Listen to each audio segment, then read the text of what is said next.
கண்ணழகி Kanagawa இது?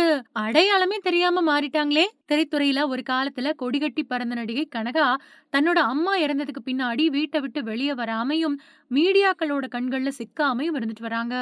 இப்போ அவங்களோட ஃபோட்டோ ஒண்ணு இணையத்துல வெளியாகியிருக்கு. அதுல கனகாவ பார்க்கறதுக்கே பாவமா ஆளே அடையாளம் தெரியாத அளவுல இருக்காங்க.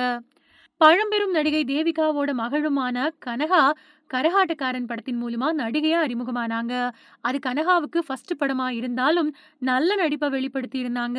முதல் படத்திலேயே திறமையான நடிகை அப்படின்னு பேர் எடுத்த கனகா, அத தொடர்ந்து தங்கமான ராசா, பெரிய வீட்டு பண்ணைக்காரன், கும்பக்கரை தங்கையா, தாலாட்டு கேட்குதம்மா, சாமுண்டி அப்படின்னு அடுத்தடுத்த படங்கள்ல நடிச்சாங்க.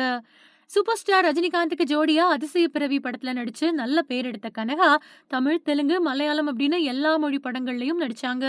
மலையாளத்துல இவங்க நடிச்ச காட்ஃபாதர் 400 நாட்களுக்கு மேல திரையரங்கங்கள்ல ஓடி, மலையாள திரையுலகத்துல அதிக நாட்கள் ஓடின படம் அப்படிங்கிற சாதனைய படைச்சது.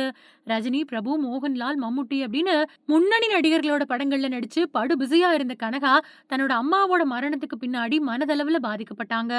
அம்மாவோட இழப்பால துயரத்துல இருந்த கனகா, தன்னைத்தானே தனிமைப்படுத்திக்கிட்டு வீட்ட விட்டு வெளிய வராம இருந்தாங்க. இதனால நடிகை குட்டி பத்மினி சமீபத்துல அவங்கள சந்திச்சப்போ பேசினாங்க.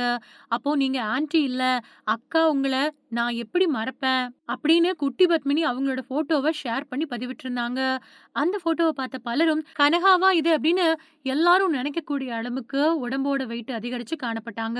இப்போ கனகாவோட ஃபோட்டோ ஒண்ணு இணையத்துல பரவிட்டு வருது. அந்த ஃபோட்டோவுல கனகா அடையாளமே தெரியாத அளவுக்கு தலையில ஒரு துணிய கட்டிக்கிட்டு, நெத்தியில பெரிய பொட்டு வச்சுக்கிட்டு, கூலிங் கிளாஸ் போட்டுக்கிட்டு இருக்காங்க. அந்த ஃபோட்டோவ பார்த்த ரசிகர்கள், "ஐயோ! கண்ணழகி கனகாவா இது? இப்படி ஆயிட்டாங்களே!" அப்படின்னு கருத்துக்கள பகிர்ந்துட்டு வராங்க.